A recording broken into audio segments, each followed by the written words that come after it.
Hello and welcome. You're watching WION World is One. My name is Mohammed Saleh, and today on Full Context, we take a look as to who will be the next Prime Minister of the United Kingdom. Now, there are two key candidates who have now emerged after multiple rounds of voting, Rishi Sunak and Liz Truss. And over the course of the next half an hour, we'll be taking a look at the candidates themselves, their policies, what they back, and of course, the events which have led them to this point. After a series of scandals and an outright rebellion from his own party members, British Prime Minister Boris Johnson resigned on the 7th of July. And to you, the British public,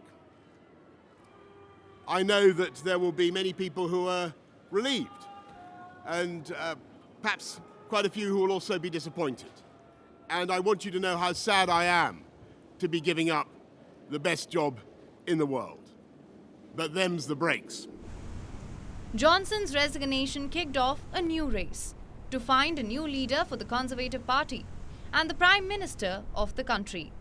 8 candidates threw in their hat, and in a span of 9 days, the contenders were whittled down by multiple rounds of voting. Let's be clear, we have inflation because of our monetary policy, that we haven't been tough enough on the monetary supply.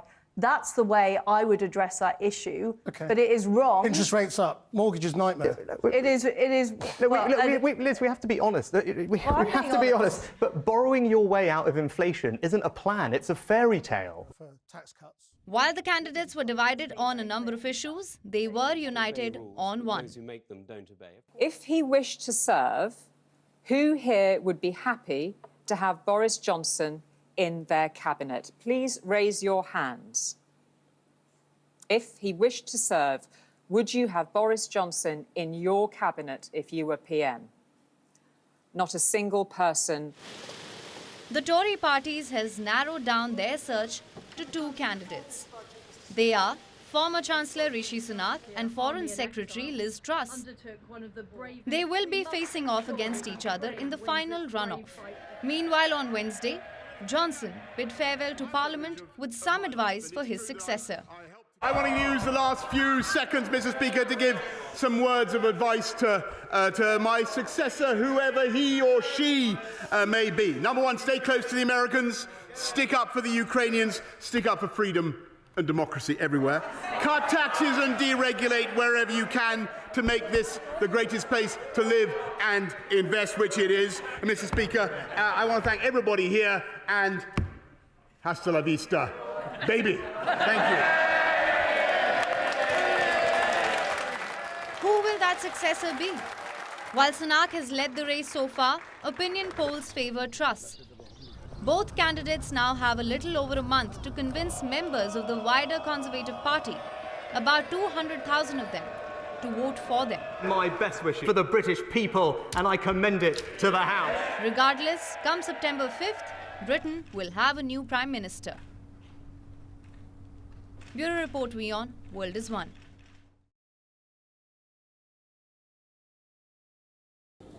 All right, so the stage is now finally set. We're down to the last 2 candidates, Rishi Sunak versus Liz Truss. This is, of course, going to be the contest that we are looking for to elect the next Prime Minister in Britain.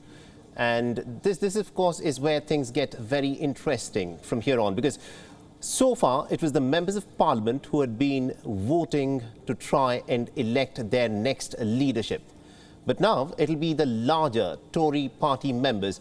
There are an estimated almost about 160,000 of them who will be voting to elect the next Prime Minister of Britain. And it remains to be seen as to how each of these candidates will be able to convince their respective party members to, in fact, vote for them. Remember, Rishi Sunak has, in fact, been leading through all of these elections that had been happening in these polls that had been happening, where predominantly it was only the 350 party members, the members of Parliament, had in fact been voting for. And now Rishi Sunak faces off with Liz Truss, who managed to pip Penny Mordaunt in virtually the last round to emerge as the second candidate who is in the race to be the next Prime Minister of Britain. And Boris Johnson, of course, while speaking in the Parliament for the very last time as the Prime Minister of course, left us with that very interesting line, "Hasta la vista, baby," the line from the Terminator. And a lot, of course, hangs in the balance, because remember, Britain at this point of time, after the COVID-19 pandemic, is going through a pretty bad patch economically. Inflation is a big issue.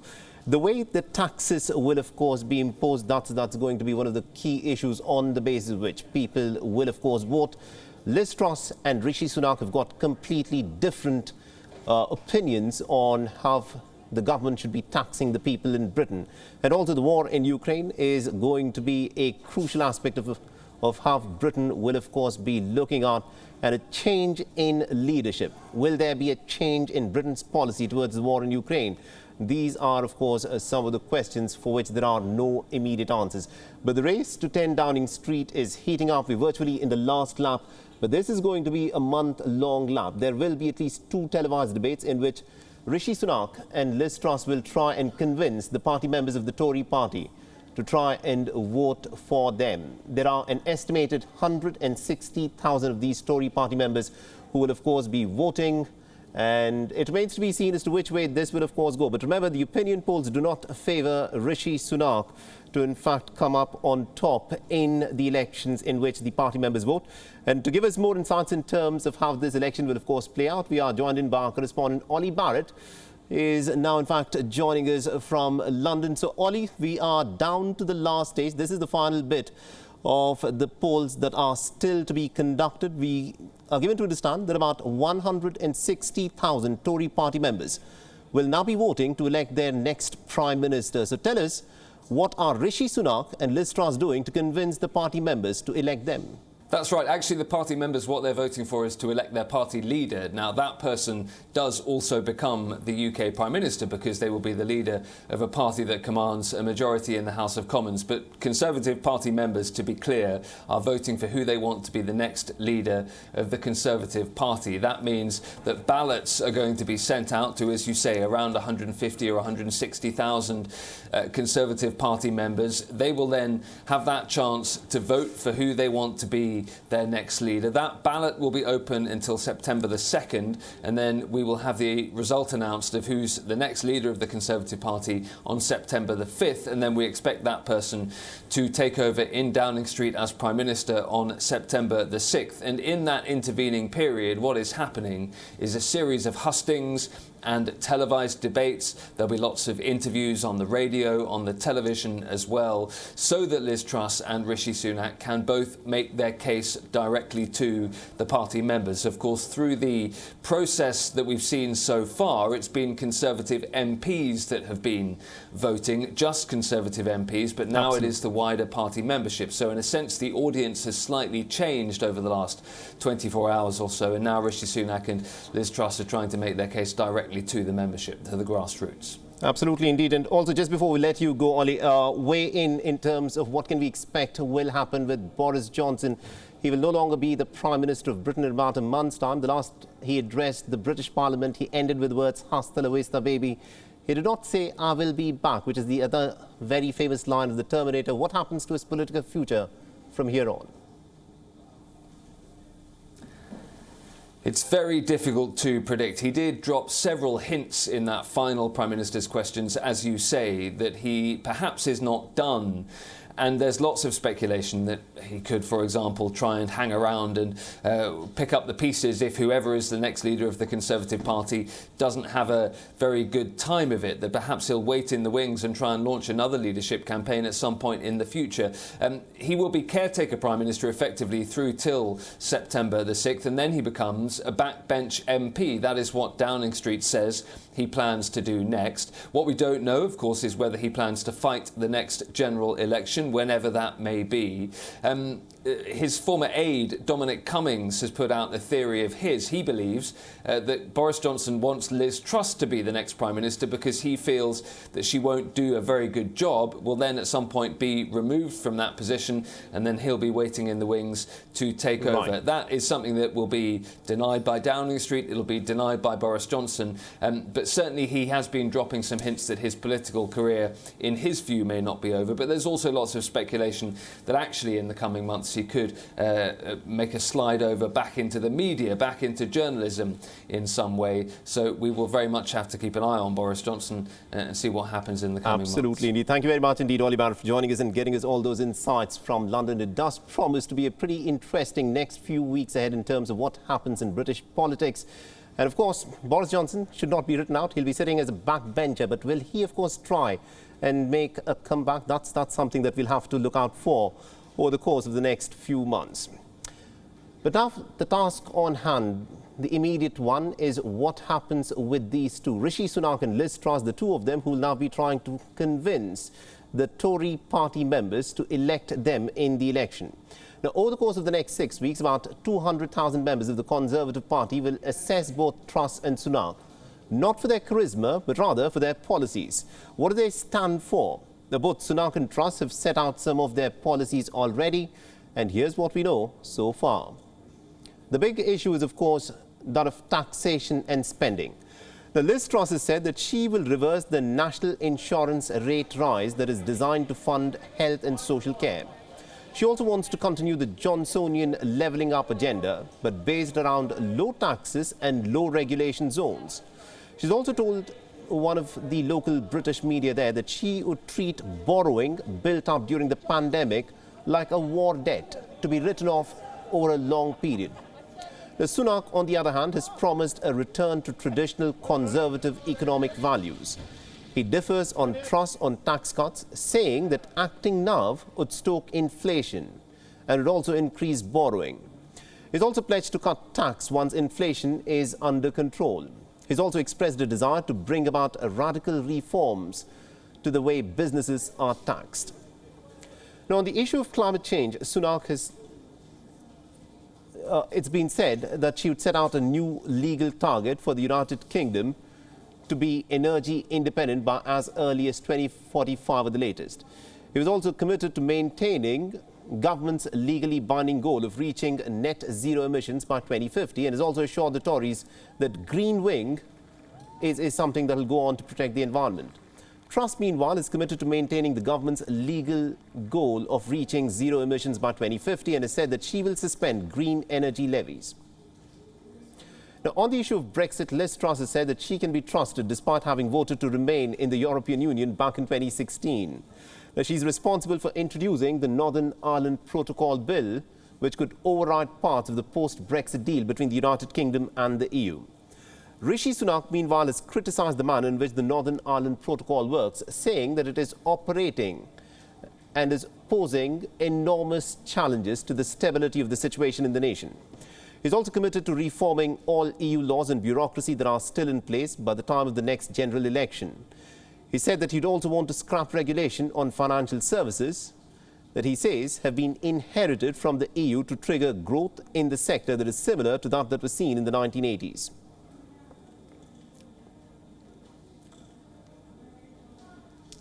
All right, now to give us more insights in terms of how the policies between these two leaders in fact differ and how this will of course go down amongst the Tory party members, we're being joined by Mr. Alexander Clarkson, who's a political analyst and founder of the global political think tank. He's joining us from London. Now, Mr. Clarkson, this is an interesting bit of a contest between Rishi Sunak and Liz Truss, who represent two divergent views in terms of how the leadership in Britain should in fact proceed, although they're both from the Tory party. The big issue is that of taxation. Rishi Sunak has said that now is not the right time to reduce taxes, but Liz Truss has accused his policies of leading Britain into recession. How are the Tory party members looking at this? Well, first of all, thank you for having me. So the Tory party members are more aligned with the position of Liz Truss. Obviously, traditionally, the Conservative Party has always proposed lower taxes and less regulation. And that's exactly what Liz Truss is proposing. Now, the Tory party members are not at the moment particularly fond of Rishi Sunak for two reasons. First of all, they blame him for the downfall of Boris Johnson.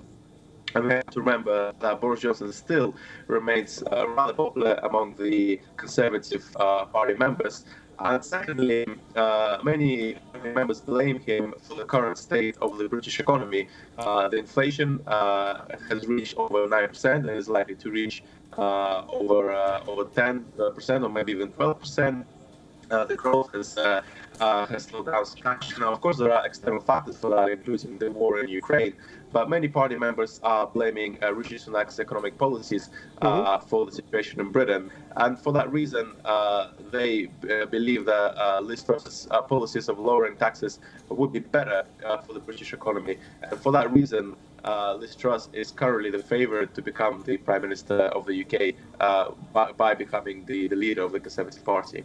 Absolutely, indeed. That appears to be the crucial difference between the two leaders. Now, in terms of the policy on the war in Ukraine, Boris Johnson had been one of the loudest voices in Europe who had been supporting Ukraine in the war against Russia. He had said that Britain, of course, stoutly stands behind the people of Ukraine. But with a change in leadership at 10 Downing Street, do you think Britain's policy towards Ukraine is likely to change? I don't think so. Regardless of who is the leader of Britain, I think the policy towards Ukraine and Russia will remain the same. There are several reasons for that. I mean, historically, Britain's policy towards Russia has been consistent, regardless of who has been the leader. And that includes not just the Conservative Party, but also the Labour Party, where the Labour Party was in charge. Now, we know from Liz Truss's policies as the Foreign Secretary of Britain that she is very much supportive of Ukraine. Her position has always been that Russia should lose the war in Ukraine and that Britain should provide as much support as possible to Ukraine, including military aid as well. Right. Now, obviously, Rishi Sunak has been the Chancellor of Britain, so he hasn't been involved as much in foreign policy issues. But it must be remembered that support for Ukraine is a very popular policy in Britain among the population, not just the Conservative Party members, but just more broadly among the people of Britain. So any leader who is responsible for the policy in Ukraine will also support Ukraine and stand against Russia, because that will make him popular among the British public. And so for that reason, I think that Boris Johnson's policy towards Ukraine and Russia will persist regardless of who is the next leader.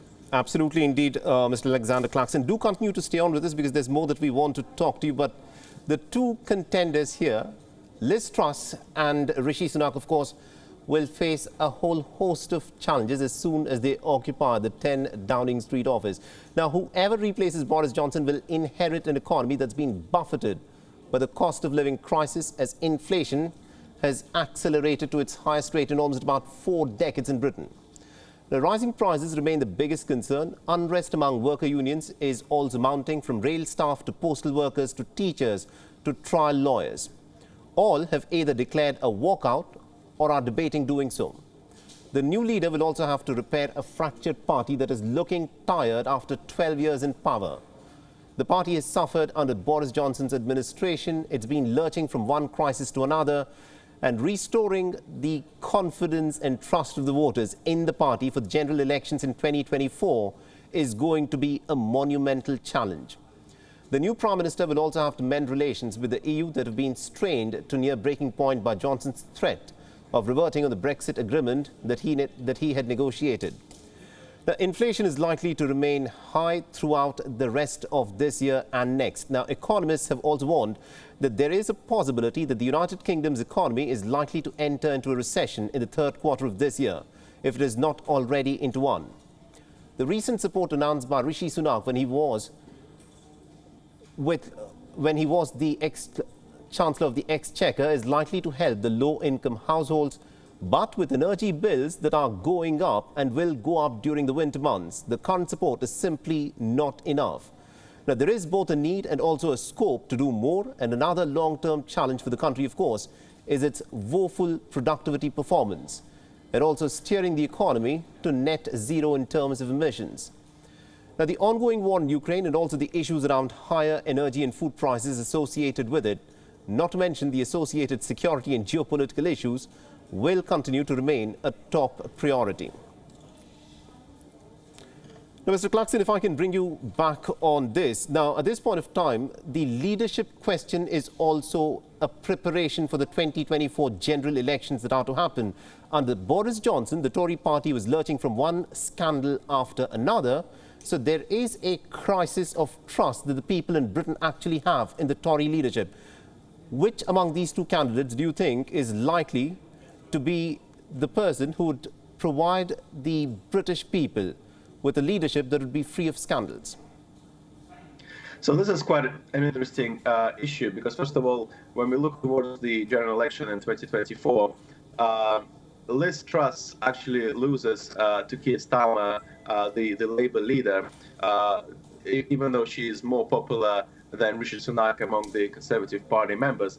Nevertheless, Rishi Sunak currently does better in the polls compared to the Labour leader. So the question here for the Conservative Party members is, who do they go for? Do they go for the person who they believe will provide them with the best Conservative policies, such as Liz Truss when it comes to taxation? Or do they go for Rishi Sunak, who has a better chance of defeating the Labour leader in 2024? Because given the crisis in the country, given the economic challenges that you described just now, there is a very high possibility that the Conservatives would lose in 2024. The Conservatives have been in charge now for a substantial number of years, and so it's just a normal process where people just expect change and believe that a different party will be able to do a better job economically. So that might happen in 2024, especially if Liz Truss is Prime Minister, because, as I said, currently she is losing in the polls substantially to Keir Starmer, the Labour leader. All right, interesting the way you've put it. Thank you very much indeed, Mr. Clarkson, for joining us and getting us all those insights. It remains to be seen as to, how things, of course, stack up in this very crucial leadership election that is, of course, slated to happen over the course of the next 1 month.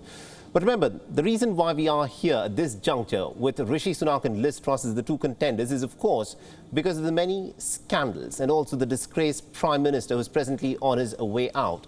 There is a new Prime Minister who is being vetted. So we need to understand the scandals which have rocked the Boris Johnson administration. So let's start with what happened in the case of the Pincher scandal, the one that led to his downfall. Christopher Pincher was the Tory deputy whip last month. He resigned after being accused of sexual misconduct. Now, Downing Street at first said that Johnson was not aware of these allegations against him. But later, Number 10 Downing Street issued a clarification that said that the Prime Minister initially had forgotten that he had in fact been informed about it back in 2019. And this is what led to that tsunami of resignations from the cabinet. Started first, of course, by Rishi Sunak, and ultimately Boris Johnson had to step down. The second controversy on the list, of course, is the Bring Your Own Booze Partygate. The term was coined to refer to the scandal about the lockdown parties that were held in the number 10 Downing Street offices, including those in Boris Johnson's own 10 Downing Street office when the country was under strict COVID-19 lockdown. One lockdown party was even led by the Prime Minister himself. The gathering was initially to mark the departure of one of his aides, but when Boris walked in, he turned it into a party, a big whole-scale party. The British Prime Minister started pouring drinks for everyone. Interestingly, he also poured a drink to toast his aide, Lee Kane. Now remember, these parties were happening at a time when the country was grappling with the COVID-19 pandemic. Thousands of people were at home, unable to meet or bury their loved ones due to the COVID-19 rules. Now, Boris was also fined for breaking the COVID-19 rules that had been formulated by his own government. The next on the list is a series of sex scandals. Lawmakers were accused of improper behavior and sexual misconduct. This even led to 2 lawmakers resigning. In both cases, the Conservatives lost special elections that were held to replace them. Now, the fourth is the Owen Peterson affair, also known as the Sleaze scandal. Last year, a parliamentary committee wanted to suspend Patterson for 30 days. Patterson was a Conservative lawmaker and a former minister. It was found that he had committed a case of paid advocacy. So what does this mean? It means that he had lobbied on behalf of companies that paid him. Now, Boris Johnson at first defended partisan, but later said that it was a complete mistake defending the ex-Tory Member of Parliament. And fifth on the list is what many call the redecoration scandal. Now, Boris Johnson's Downing Street flat was refurbished by a celebrity designer. And this refurbishment even included gold wallpaper. Now, the Prime Minister usually receives an annual grant to redecorate, but the cost to redecorate was more than 3 times higher than the grant that was given by the government. The work was initially paid for by the Cabinet Office, but later it was found that most of the costs were funded by the Tory donor. The Britain's Electoral Commission later fined the Conservatives about £17,800 for failing to accurately report the donation that was paid for it.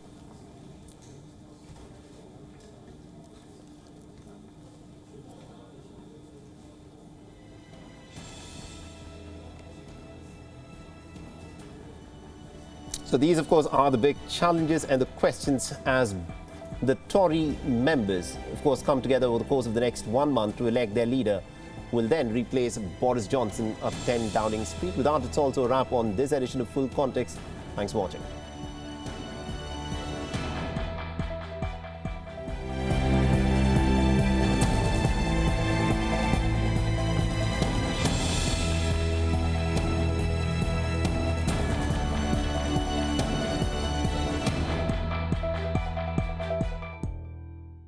WION is now available in your country. Download the app now and get all the news on the move.